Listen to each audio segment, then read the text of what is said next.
Yeah, it's good to go ahead then. Okay. Well, good morning, good afternoon, everyone. It is a pleasure to welcome you all to Doing Business in Latin America and the Caribbean, a perspective from three leading CEOs. My name is Mateo Rosell. I am one of the co-presidents of Latin America Business Association at Georgetown McDonald Business School.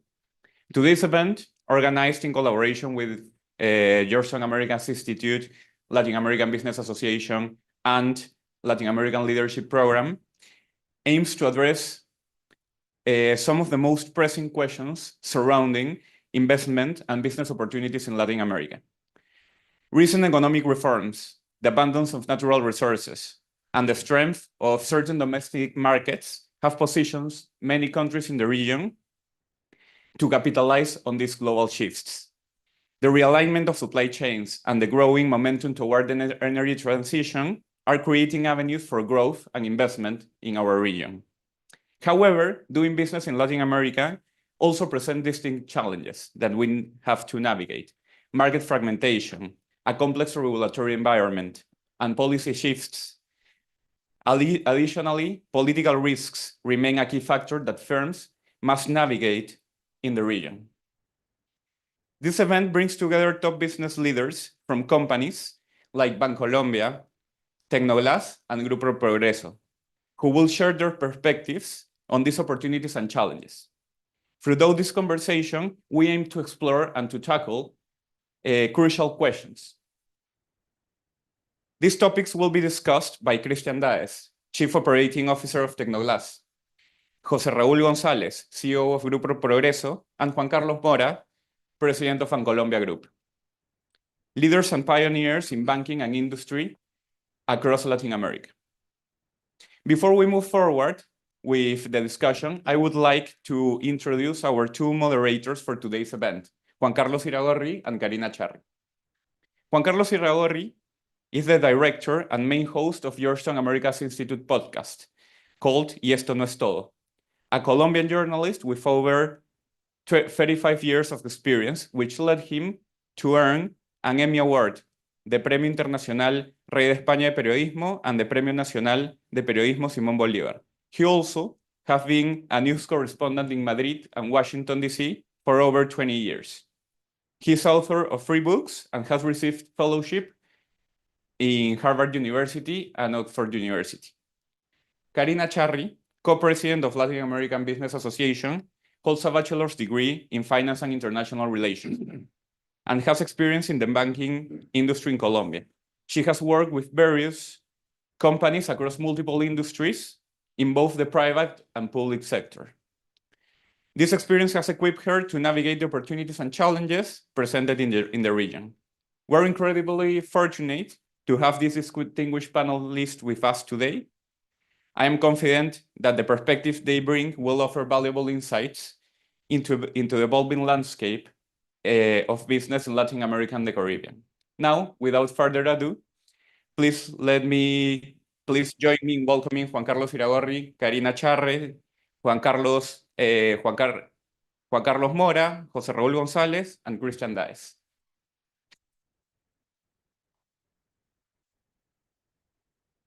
As we've mentioned before, we're gathered here today to discuss and to learn more about Latin America and its business environment.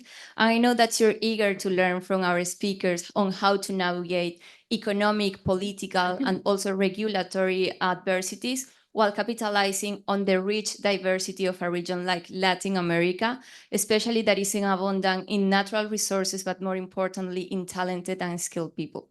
I would like to introduce our first speaker, Christian Daes, by sharing something that he mentioned in an interview a few months ago. The country's problems are solved if entrepreneurs invest.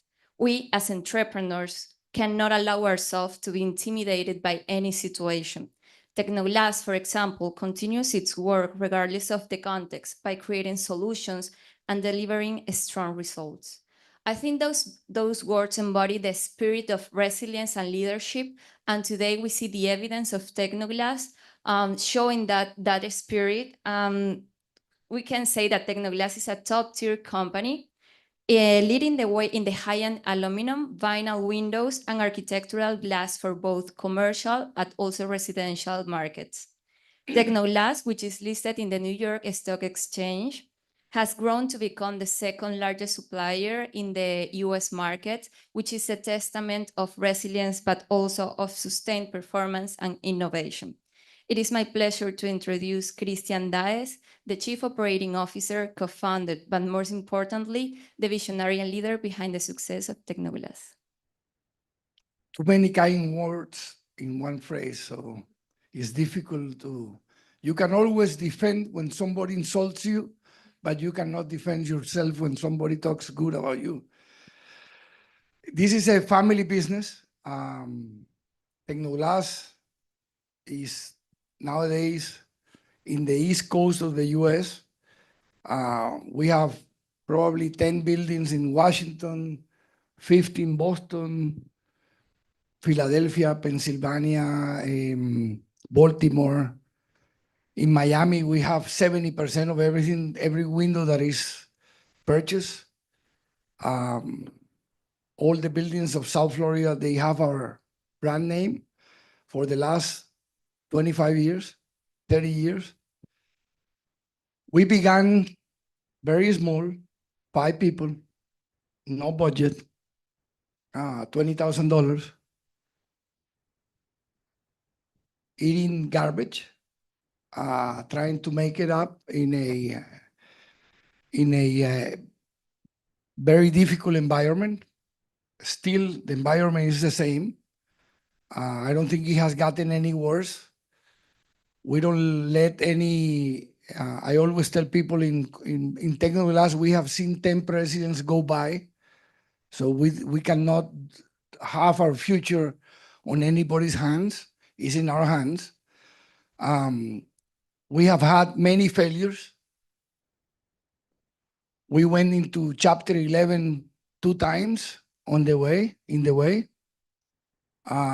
We know what is not to have any money to pay electricity in the company because we were not making enough money.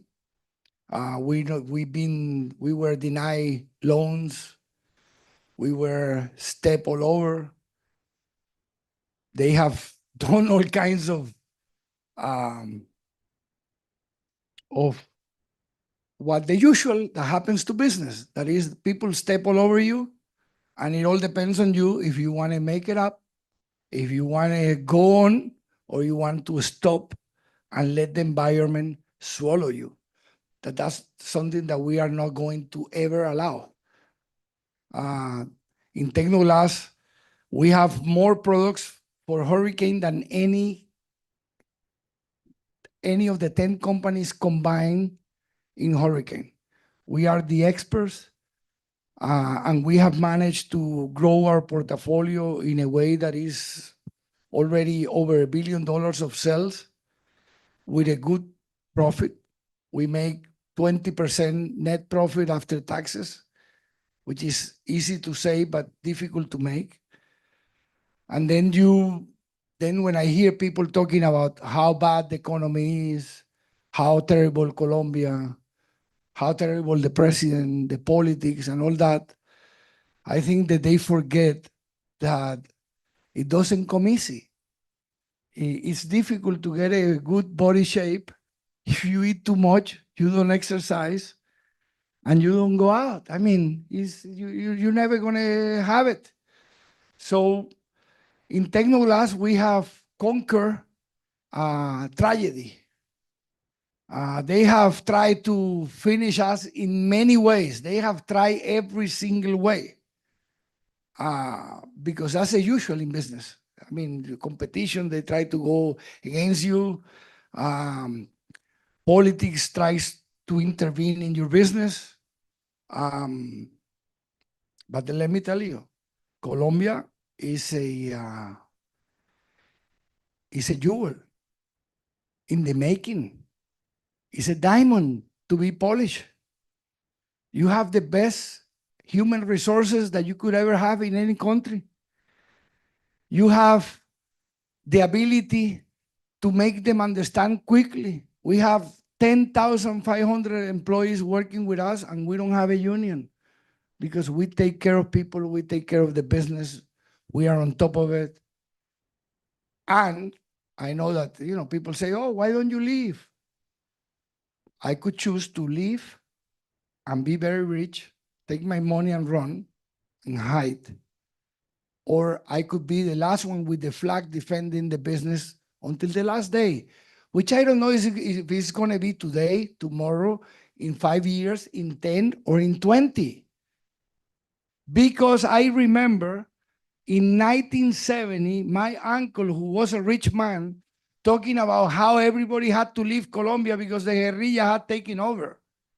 In 1970, they were already talking how terrible Colombia was. And then you see that 54 years later, Colombia is still there. My uncle didn't make any more money. He lost half of it.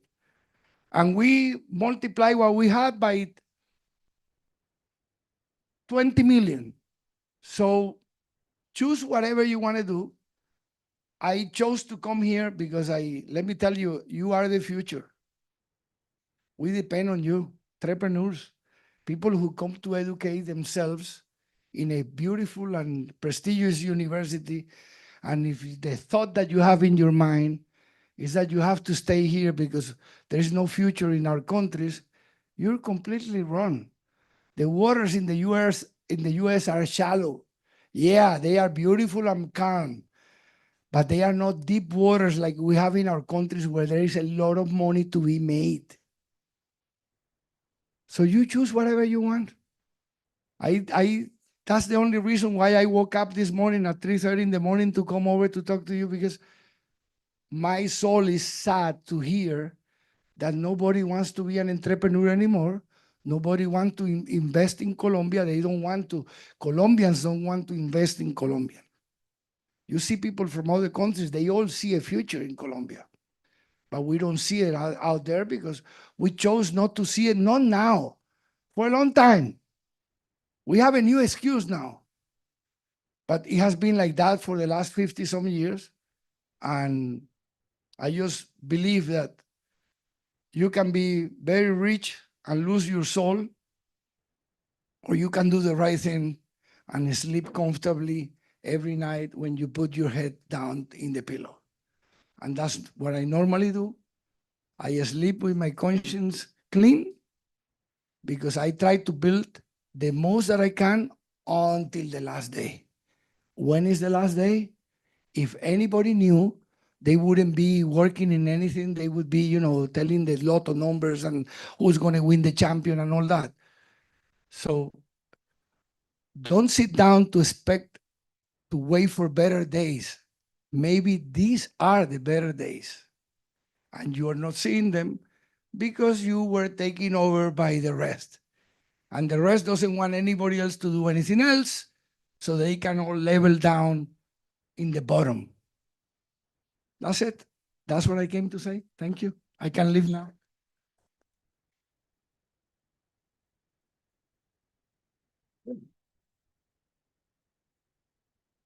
Now it is my pleasure to welcome our second speaker, José Raúl González, the CEO of Progresso, the leading cement and building materials company in Latin America and the Caribbean. He holds a Bachelor in Business Administration from Universidad Francisco Marroquín and an MBA from University of Rochester.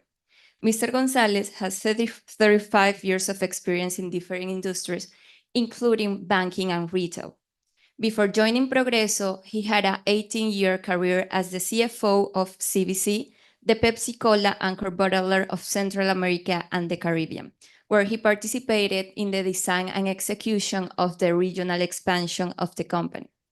Mr. González is no stranger of the academic world, as he is a member of the Board of Trustees of Universidad Francisco Marroquín, his alma mater, where he lectures in economics, and he is also a former dean of its School of Economics and Business. Under the leadership of Mr. González, Progresso has continued its expansion strategy while honoring its commitment of helping the development of the countries where Progresso operates. Favorite supplier, preferred employer, environmental leader, and finally, responsible citizen. These are the principles that inspired Mr. Gonzalez in his commitment to continue position Progresso as a leading company in the market, but most importantly, a revolutionary force in the construction industry. So let's welcome together José Raúl González. Thank you. Back in 1897, that's almost 2 centuries ago, feels like it.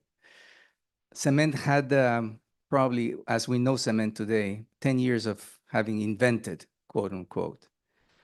And the young Guatemalan was coming back from his engineering studies in Belgium, the son of a German immigrant and an Italian immigrant in Guatemala. He came back with an idea. He discovered cement in Belgium. And he said, this is a good product as a building material. The only problem was that the building material of fashion and preferred building material those days were adobe, which in Guatemala was abundant because we have a lot of clay, and it was simply cheap and abundant. So everybody was using it. So he decided that he was going to follow his dreams and that he was going to produce and sell cement. He started selling lime because lime was the factory that he bought, and then he raised enough capital and failed twice. And then he finally got the loan to get the machinery from Europe, state of the art in those days, and started producing cement. And no one wanted cement because it was more expensive than clay. Up until fate came in, and in 1917, there was a big earthquake in Guatemala City. So that early morning, December 25th, 1817, was a bad Christmas that day. So he went out in his carriage to inspect what the damage was, and he came back to his pregnant wife and said, Maria, we are saved, because the concrete structures withstood the force of the earthquake, and the adobe structures tragically killed all the inhabitants. You cannot make up this kind of stories, because entrepreneurs also put their faith in the hands of God, expecting for that miracle to come.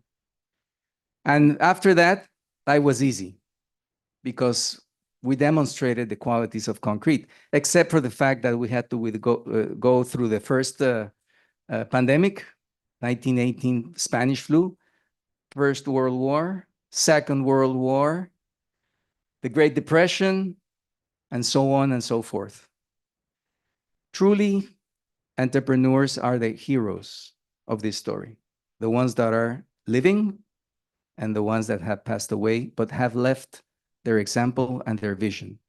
And truly, Carlos Novela was a visionary, not only in the entrepreneurial area, he was a great entrepreneur, but also a visionary in the social and the environmental areas, way, way ahead of his times, way, way ahead before there was an International Labor Organization, way ahead of these all benefits that we think that we deserve them nowadays, health benefits, education.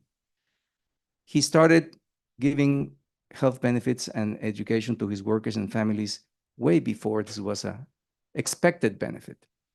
So now we have the responsibility, 4 and 5 generations later, of continuing his legacy, which we have been blessed of having him as our true north in the way that he wanted to conduct his business, and the obligation that we have to conduct his business the way he wanted. It's a family-owned company, still owned by the same family, 100%.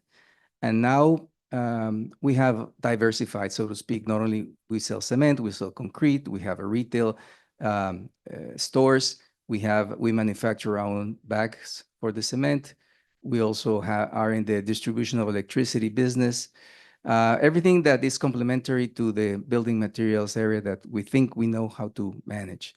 And we have also been blessed into growing to other countries like Honduras, Belize, El Salvador, Costa Rica, Panama, and we have a distribution in Colombia as well. And recently we announced our expansion to the Dominican Republic. Growth is not the objective. Growth is always the means. The objective is to create economic, social, and environmental value. If we do that, we will go back to where we belong and report to the true owner, Carlos Novella, the owner of this dream and the owner of this vision, to tell him mission accomplished. And I, as the CEO of the company, could report to him that I was faithfully guiding his company through these times that this generation has the responsibility to go through, and to give the business back to the next generation, to the fifth and the sixth generation, to continue with his legacy. That is what made me wake up last night, yesterday, to come here, to share with you this story, and to share with you the way that I think that these businesses represented here want to conduct their operations in Latin America, and why there is hope. And this is going to be your responsibility soon to manage. So thank you for coming. Thank you for listening to us. And we expect this to be a very productive conversation.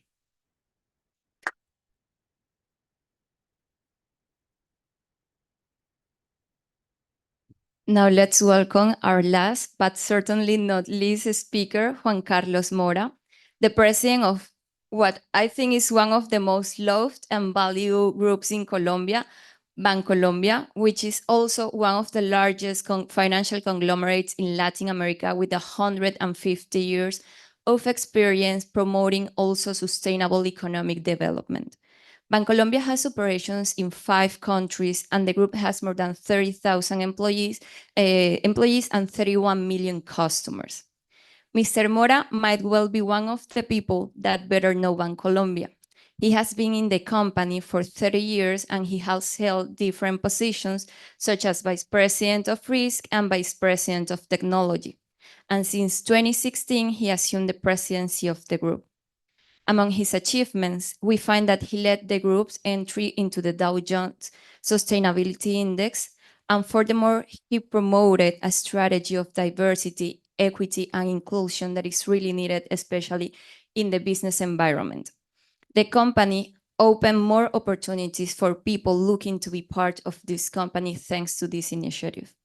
Now he's leading an ambitious process of finance inclusion and modernization, especially promoting digital transformation and digital transactions. We know that Latin America has a lot of issues when it comes to innovation and financial inclusion, but Bancolombia, under the leadership of Mr. Mora, is trying to improve these practices. Now let's welcome together Juan Carlos Mora. Good afternoon, everyone. It's a pleasure to be here. I would like to thank you, the Georgetown American Institute, Juan Carlos, Karina, and it's a pleasure to be with you, Jose Raul, and Christian, and all of you, and the people that is with us on streaming. Bancolombia was founded in 1875, so it's going to be 150 years next January. And Banco de Colombia has the name of the central bank should have. So in Colombia, Banco de Colombia is a private bank, and the central bank is Banco de la República, because the bank was founded before the central bank. The central bank was founded in 1923. And at that moment, when the bank was founded, we at that time also issue fiat. So it was different moments. So 150 years later, now we are a leading bank with a history of promoting development in Colombia and in other countries in Latin America. And I want to touch probably some key points of the history of the bank. Of course, we went through wars and pandemics and all of that, supporting the development of the countries in difficult times. The bank went to government when there was a crisis. The owner, one of the owners of the bank, have some trouble, so the government took the bank and have to take the control, then sold it. So a lot of history But I would like to highlight probably one key point that is, for me, probably what is the more representative issue and is very representative of what is Bancolombia today. In 1995, a bank that was at that time small decided to list in the New York Stock Exchange. So it's going to be 30 years next year in May from listing. And that changed completely the history of the bank. And I want to highlight that because that at that moment, 95, and many of you probably don't know, but what was the tequila crisis, many issues were going on, and Latin America was not in the best moment. And some, I don't know if visionary or I don't know if that as vision or something that they didn't know what they were doing, and they decided to list it in the New York Stock Exchange, and that completely changed the history of the bank because allow us to go to international markets for funding, and then change the history. So 30 years later, we are a leading bank with the numbers that Karina mentioned, which is we are very proud of. And I want just to highlight a couple of issues. Today, Bancolombia is more than a bank. We are a financial services company that we are very proud to started a digital bank in 2014 when not many people was talking about digital banks. And we found it because we saw that competition was coming from digital banks. So we founded our own digital bank to compete with the traditional bank. And now we are very proud to say that that bank, founded in 2014, has now 20 million customers in Colombia, in Panama, in El Salvador, and shortly in Guatemala. And I highlight that because at that moment, financial inclusion, meaning the percentage of Colombian adults with one financial service was 65%. Today is 95%. It's almost universal coverage. And we see financial services as the way to have opportunities. People with the financial services in the formal or informal activities, and meaning informal, the street vendor that is selling avocados on the street, on the sidewalk, now have a digital way of receiving payments. So it's a way that a traditional bank evolves and at the end creates that value for everyone, which is what moves us in terms of how we truly believe that makes a difference. 3 months ago, or 2 months ago, we opened the bank, which is called Neki, for Venezuelans that migrate to Colombia, and now they have work permits in Colombia, but that we're not allowed to have banking accounts, savings accounts to receive payments. And now we have close to 500,000 Venezuelans with financial services that allow them to receive payments and to, at the end, to have a bigger income. So, and maybe to finalize, we also at this moment are moving into the digital assets. So we created a startup for being entrepreneur inside a big corporation. I think is the way to go. And now we are allowing Colombians at this moment, but we hope we wish to go to other countries to buy digital assets through a savings account or an account in a traditional bank. So now a person could buy or Ether or Bitcoin or Solera through our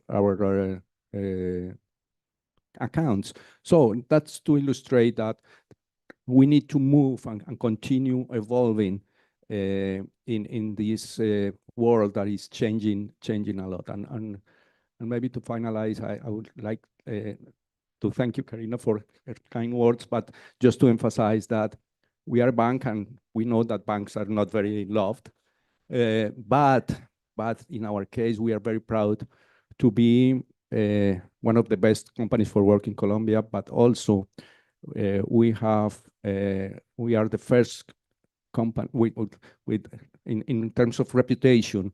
We lead the table in Colombia. It's an index that is measured by Merco, and we lead that as a company that cares about how we do things, not just. And at the end, I feel very proud to be a banker. Yeah, that could sound a little bit odd for some people, but we try to be different and do different things.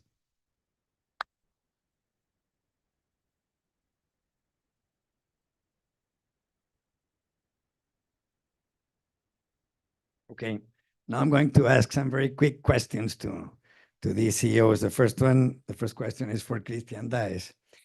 How did you expand Technoglass in Latin America, and why is Technoglass so successful in the US? It makes me laugh when people think that you have a plan from the beginning. You never have a plan. You think you have a plan, but the plan gets changed every day by the wind, by the situation, well, by what's happening. To start, we open as a solar water heater company. That's why the window company is called Energía Solar, because we used to heat the water with the sun in Barranquilla, so they could save power. But then within 8 months that we opened the factory, natural gas came in piping in Barranquilla, and we had our first bankrupt within 8 months of beginning the company. So then we had a lot of aluminum and glass and nothing to do, but we had a dream. And the dream is, let's build something. So let's glass and aluminum, let's try with windows. And we tried with windows. We went to see the window market, and it was a very narrow market in the sense that all the window systems, 5 or 6 of them at the time, were made by Alcan or Alumina, and you can only buy the profiles from them and build that type of window. So I said, as long as we are all doing the same window, how can I make more money, sell more, be more efficient? I said, we have to design our own windows. So you begin to, when you put your heart at work and not your pocket, and you forget that this is not about making money, but about being happy and doing what you are dreaming of, then you begin to achieve success. When you ignore somebody, they love you. When you are too much on top of them, they ignore you. So it's the same thing with money. You need to be able to get rid of the money problem. When you are working to see how much money you can make in a year, you lose the most important part of any company, which is the drive for success. And success doesn't have to do anything with money. I know a lot of people that have a lot of money that has no success. They bought the lottery ticket and they are millionaires, but they didn't achieve anything. So in Technoglass, we began making one change and the next, and we began, improving. And then they didn't want to sell us glass. Why don't they sell us glass? Oh, you have to buy through a distributor of Peldar. And they closed our account, and we couldn't buy directly. So I said, why are you like that? I mean, let me do the business. So we had to go out to Mexico and bring flow glass from Mexico.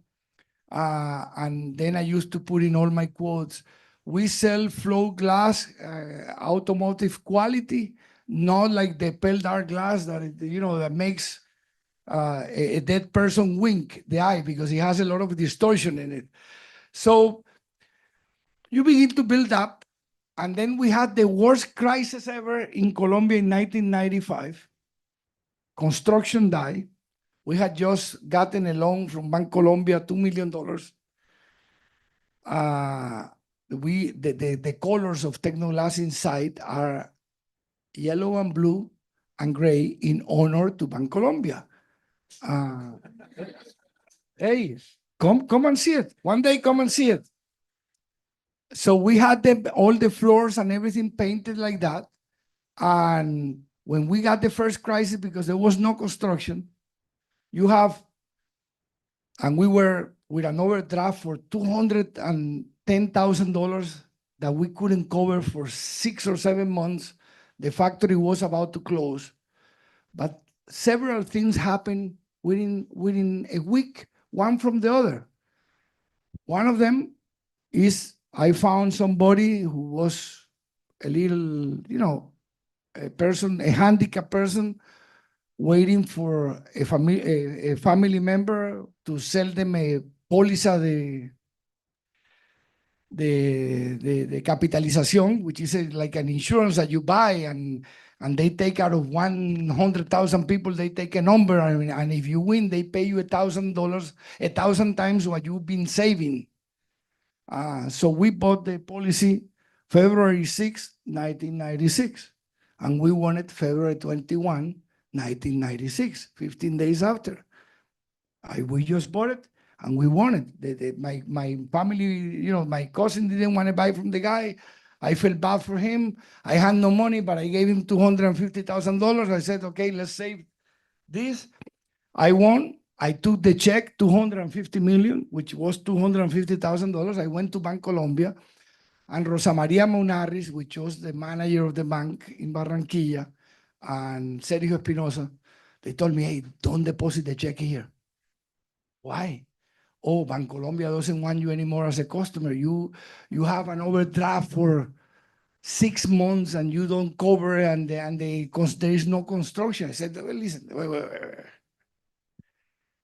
I'm not going to leave this world as a thief, but I may live as a broken man because anybody can get broke. So let me pay and let it be. Whatever God wants to happen, it will happen. The next day, they called me from Bancolombia. Hey, listen, you made the miracle. The president approved a line of credit for $500,000 so you can continue to work. Oh, first miracle. Second miracle. We went to visit a customer in Miami. The guy said, you from where? Colombia. Selling what? Glass. No. Colombia, you don't know how to do anything. In Colombia, they only know about drugs, Pablo Escobar, all that. No. But God had his plans. The guy was in need of 316 bronze glass. And after he kicked me out of his office, he spent like a month or 2 months looking for the glass, and he couldn't finish a building in Miami. And he called me up. Do you remember me? Of course I remember you. How often do you think they kick me out of people's office? Listen, do you happen to have 316 bronze glass? I do. Can you ship it right away? Tell me the sizes. We will cut it 10%, send it to you. And that's the second miracle. We began selling him when he saw the quality of the glass coming from Colombia. And what we had done, he told me, I want to buy 100% from you. So when you come to realize, I don't think it's your plans, but God's plans. That, like it happened with the cement. If there was no earthquake, probably he wouldn't be selling cement because he would have closed at the time. But God always has his plans. And what entrepreneurs don't want to see nowadays is that you're only the person that he uses to walk you through the business. But every time you see that there is a stone over in the road, you want to stop and get off the bus. And you know what are the chances of you making it if you get off every week of a business because you had a problem? You're not going to get anywhere. We have passed, I could tell you so many stories about all the problems that we had that if I sit down, you would end up crying, and you wouldn't understand why didn't you give up before.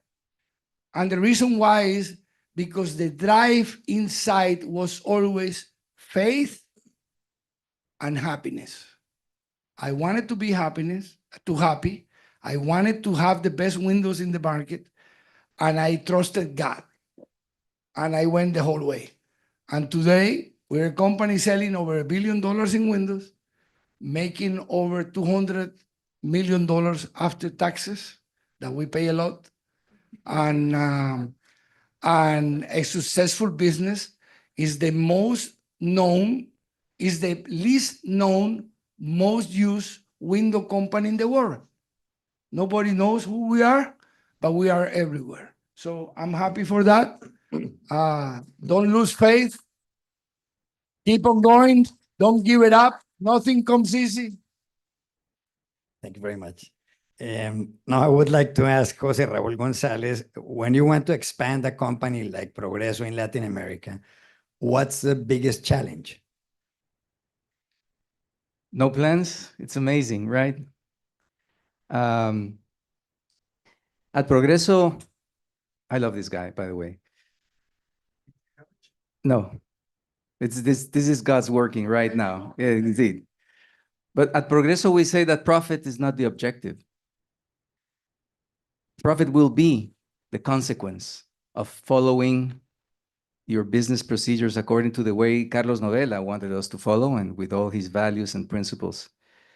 So when we decided that we were going to grow beyond the Guatemalan borders, I will never forget it, because this first expansion that we had under my responsibility, we signed it on my birthday, November 14th, 2019. So we were very happy. We made this promotion in Panama. We bought a grinding operation in Panama. And then in March, we were closing it down because the pandemic forced us to shut everything down. And Panama had a hard shutdown. It wasn't like any other of the countries that we were operating, Honduras and Guatemala. So we had to make a decision. This wasn't planned, of course, right? But you have to adapt.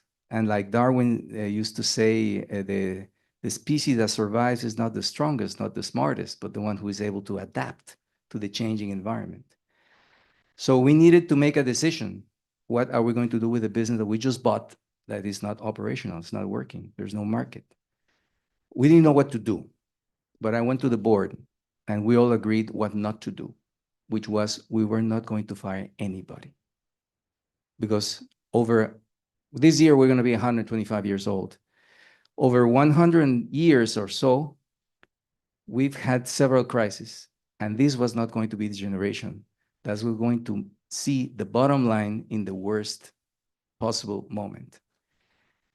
And like Christian said, 2019 was a very good year under the circumstances. And from then on, the people realized that there were probably husbands who don't spend much time at home in those days. They had to spend a lot of time at home, and they got the pressure to improve their houses. And from then on, the building materials market throughout the region started growing faster than ever before because of that improvement that they had to do in the houses, or buying new houses, or getting another room, etc. So the expansion process was always driven by the ambition of being able to carry out this business in other geographies, but it was also not as carefully planned as one would like to make it on a Harvard business case, right?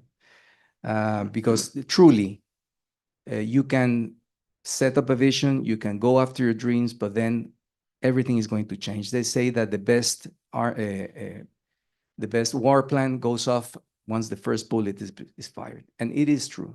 No one expects a pandemic, no one expects a crisis, and of course, the dynamics of the market change. So what cannot change? Your principles, your values, your code of ethics and conduct, because if you conduct those businesses, and if you put faith in the way you do the business and the way you do your business, believe me, you will make it. And you just have to being perseverant and able to adapt to the changing circumstances. That has been probably the lesson that we can share with you throughout 125 years of history, crisis, and everything. And that you can have a prosperous business throughout time and throughout all the challenges that you have, if only you stay firm to your values and purpose and your code of ethics and conduct. And then everything else is easy. Thank you very much. And I will ask the same question to Juan Carlos Mora. I mean, how's about the challenges of growing in Latin America, Bancolombia? Juan Carlos, let me give you a different approach. In 2007, we at Colombia decided that we want to move out of Colombia. We had an operation in Panama for 4 years, but in the International Financial Center. It was an offshore operation. It was not a commercial bank. So we decided to move out of Colombia. And we started looking for countries where to go. And we found El Salvador. El Salvador in 2007 was an investment-grade country, very stable after a war that was very hard on the country, and there was guerrilla, and they signed a peace accord, so the country was doing very well. As I said, investment grade. So we decided to go to El Salvador, and we bought a bank there in 2008. And my lesson is, we at that moment saw that the fundamentals of the country were very good, and we wanted to move there. And you see the history of El Salvador from 2008 to today, it has been a lot of things going on. Guerrilla won the elections, the guerrilla party won the elections. They had 2 terms. Then many things had happened. What was a triple B plus country became a triple C country. And the lesson is, you cannot expect in Latin America that things go always well. You have a lot of uncertainty, a lot of things change, but you need to look long term. Our experience in El Salvador has been very good. I mean, it hasn't been easy. A lot of challenges, and you need to adapt to many things. But if in Latin America, if you look too much at politics, you don't do business. You need to have clear vision of what is your business, what are you doing, how you do business, which is key, and you mentioned it, and I completely agree that triple view of having or taking into account your social impact, how you impact the environment, and how you are economically viable. Those 3 aspects need to be level, and if they are not level, you start going in trouble. So if you have that clear, and you have a long-term vision, you can do business in Latin America. Because if not, it's really difficult. And politics is a lot of noise, so you have to take out that noise. It affects your business. Don't take me wrong. Of course, politics affects your business. But if you care, or if you look too much about the instability, polarization, you don't do business. And let me give you another example. We signed last year a partnership with a company from Brazil. And I said to the managing director, why are you coming to Colombia at this moment? New government, first leftist government in Colombia in 200 years. Why are you coming to Colombia? First, we have a long-term view, and in Brazil, we haven't seen everything. So we are not scared. And so at the end, moving in Latin America, you need to have clear into the business, how you do the business, and long-term view, and don't look too much into politics. And I think on that note, something that you have mentioned is that sometimes entrepreneurs and business world always focus on the challenges, the problems, the lack of infrastructure. How did you manage to change that chip, not just for you, but the employees, your partners? For example, we have a lot of people studying business or studying politics. How can we help to change that chip for future generations? Whoever wants to answer. Well, in our case, the challenge has been to take the US citizens down to Colombia. So once they visit Colombia, they always come back because they think Colombia is beautiful. The people are unbelievable. That the Colombia has a lot of future. They buy property in Colombia. They invest in Colombia. They buy a stock from Technoglass.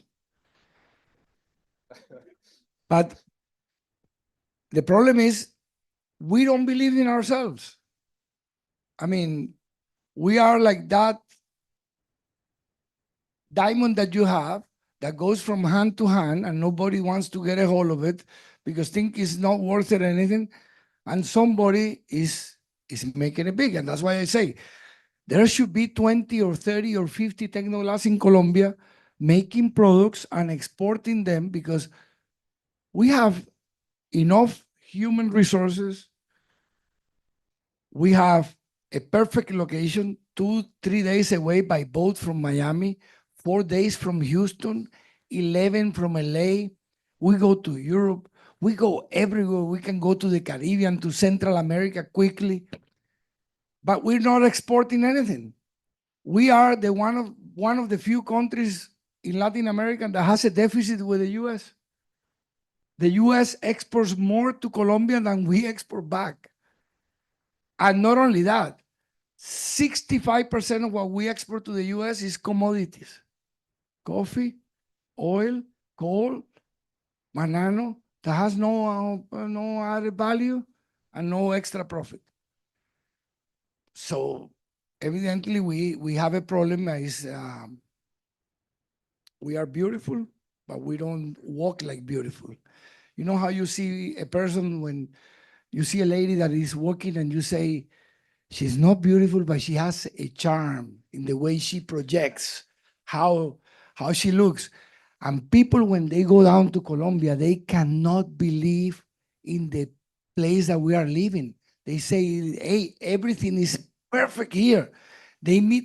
We have export more employees to companies outside of Colombia than, I mean, I could say we have easily 700 or 800 engineers and architectural people working in other window companies that we train in Colombia because we have the smartest people in the world and they are good employees and they are decent people and they like to hard work, but they need our side, which is the investment. Every time somebody makes 3 pennies, they go run away and hide it in Miami, in a bank in Miami. You know what good does that to the economy in Colombia? No good. Because the banks don't have enough money. It's expensive for them to get money and they cannot loan them at cheap rates. So that's why we need to change the formula of not believing. We have to make sure that we adapt. The future is there. The money is there to be made. Believe me. I mean, this is I laugh because I never seen so many blind people together. I mean, this is like if you were the only one seeing in color and everybody else is sitting down waiting for something good to happen. It is happening now. And we're going to continue to go for it. And I don't know, I think it's time to open the floor. If you want to ask, we can start. I'm Argentine. I listen to you, I know Colombia.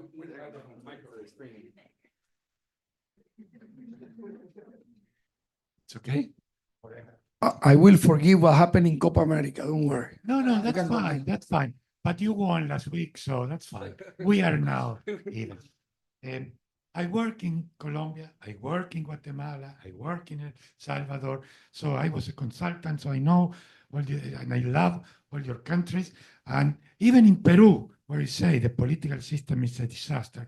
Let me start with what you said, ignore the politics. But in Argentina, you cannot ignore the politics. Why you can succeed this way?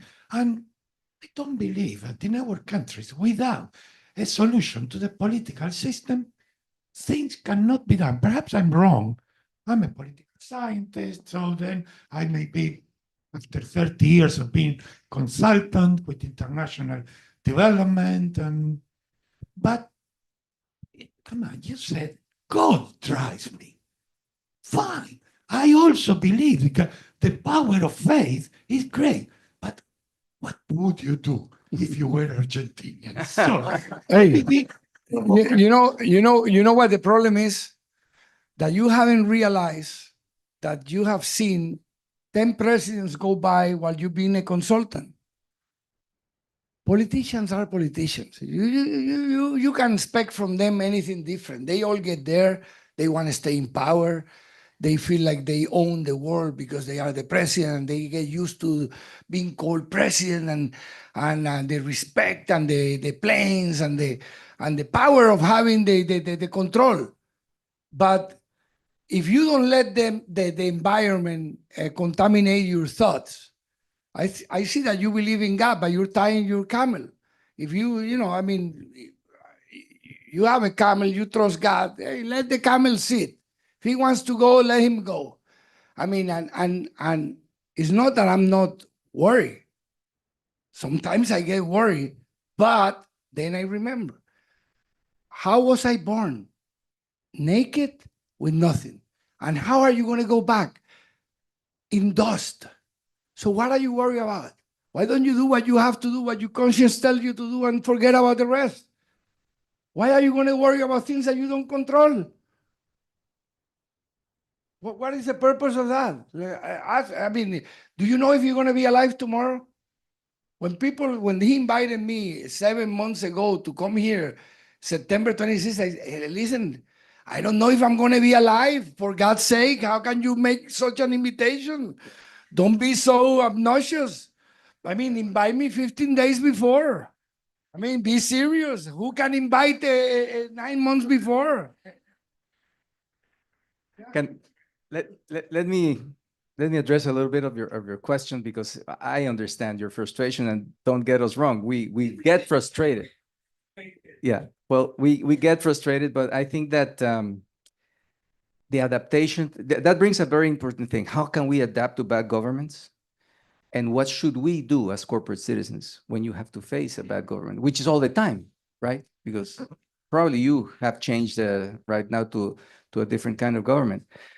But the role that we have, we try to play at Progreso is, after 125 years of bad governments, is to see how is it that we can be a positive force within a government, not a good one, not a bad one, within the government. What is your corporate responsibility as a citizen, which you can be important, because all the relative size of our companies are big enough to move the needle.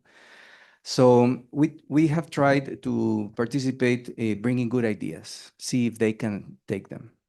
And with this new government that we had, that was a very difficult political situation in Guatemala that we had to go through, and with many doubts about this government what was going to be like. To our surprise, they were eager to hear our ideas. Not all of them, because we can agree that we disagree. But for example, it was announced yesterday by the president of Guatemala that he was going to take one of our good ideas, which was, why don't we substitute all this dirt floor that almost 1 million people in Guatemala live under, and change it to a concrete floor? Well, whose idea is that? The guy that makes the concrete and the cement, right? So they could say that I have a vested interest and that I have a conflict of interest, which I do, and which I am not ashamed to say that I have, because I have the best product for the climate change adaptation in the world. So why don't we use it instead of fighting ideologically among ourselves? So now we have this line with the help of the USAID, and now we're going to set and change 250,000 dirt floors in the government, because I'm not going to say it's good or bad. It has been only there for 6 months. But we have to push as private sector towards the things that unite us as citizens, and then agree that we may disagree on certain ideological terms, but the things that we cannot do, we just cannot ignore that it's there, and that we have to go find intelligent ways to cooperate in the things that we can share. So, like you said, I mean, this government is going to be there for 4 years. We're going to survive this government, and the next government is going to be a different challenge, not a better one, not a worse one, a different challenge. Are And you so on married? and so forth. Yeah. Do you agree with your wife with anything? I mean, if you hear my wife talk, I mean, I'm a complete disaster. I am no worth anything. I mean, you learn to live with it. I made You're it happy. on purpose because you were very convincing of how to go along with that government. Then there is no other way to go. If you sit waiting for good governments in Latin America, you will be sitting forever. So we need to move. And I understand your frustration. And Argentina is the best example of a great country, the best people, very well prepared. You find everywhere great executives from Argentina, and great and it's a country that politics just brings down. I know, but what is our job from the private sector? We cannot just sit and wait when there is going to be a good government. We need to find a way, and it's difficult. I mean, and sometimes you don't succeed, and sometimes you are hit hard for many. Don't get me wrong, but is there another option?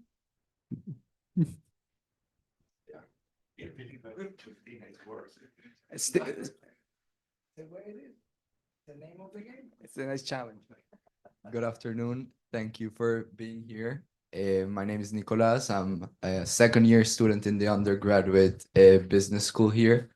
And I just wanted to ask, how would you recommend for a current student, if it's undergrad or MBA, like what advice would you give when trying to navigate between, I would say, what the uncertainty is of joining a big corporation, joining the corporate world, staying in the United States, or kind of embracing that challenge of going back to your country of origin, in my case, Colombia, and trying to like fight for a development and like trying to make a powerful impact in the like in your country rather than being like one more employee here in the United States.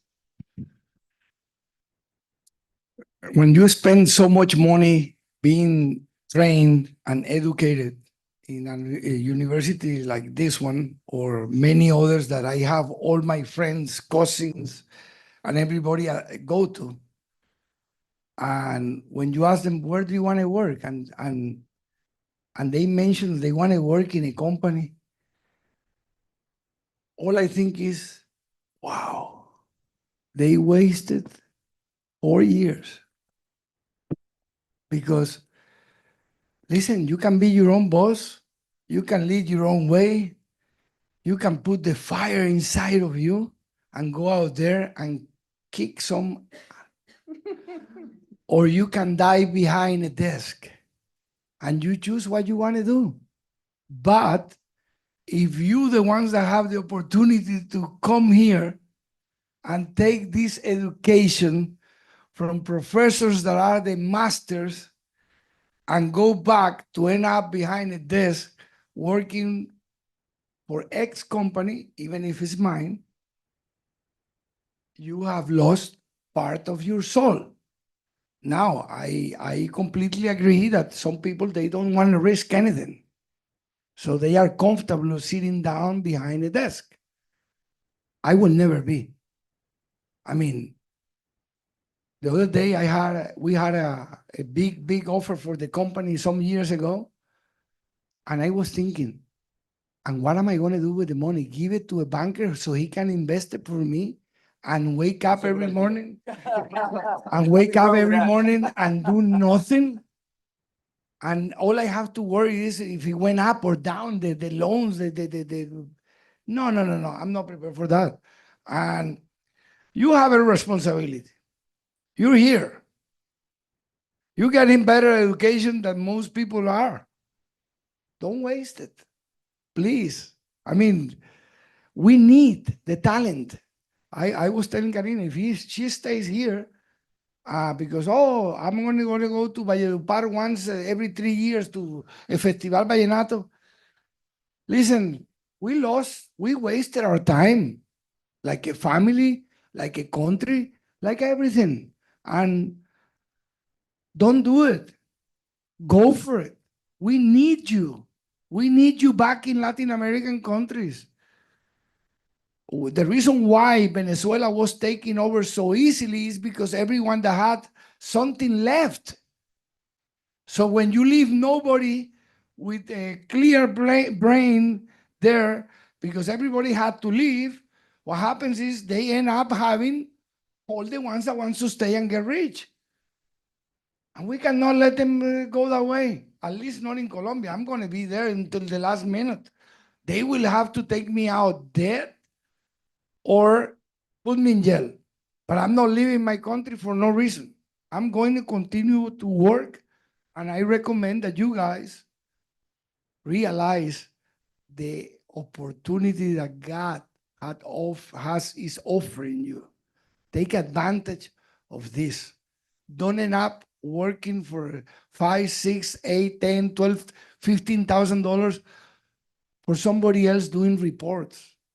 I mean, please, for God's sake. Let me give you a different perspective. I am just what Christian described. No. I am an employee. No, I am an employee. I am an employee. No, my point is, it depends. I mean, entrepreneurs, I admire entrepreneurs are people that really add value and they are really important.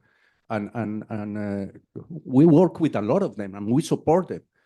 But it's different. I mean, each person has his way to go, and it depends. It depends of what are your views.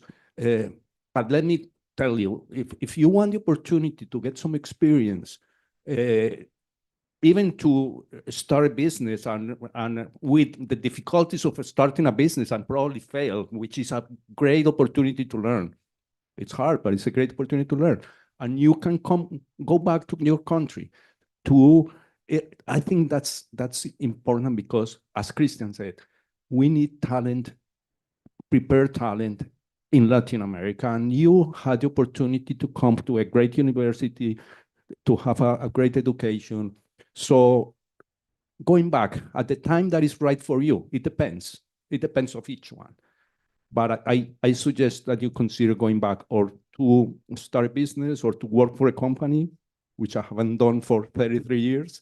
And I came to the US and I did my MBA here, and I go back. And I go back and I am an employee. I work for a company. That's what I do. I am not an owner. Well, clearly one size doesn't fit all, right? And I see you and I see my daughter who's about your age and my other son who's about your age. And of course, I'm telling them, come back home. We need you. And at the same time, the problem of giving sons and daughters wings is that they fly, right? So it's their decision. And they are so different that each one is going to take his or her own path.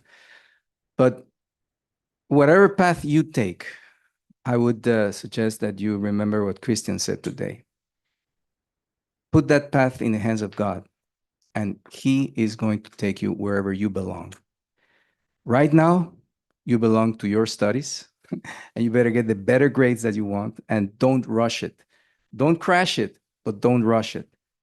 You better get that dean's list, and you better be there in the graduation day, and then you take that diploma, take it to your church, and say, what is it that you want me to do with this? And you're going to take the best decision of your life.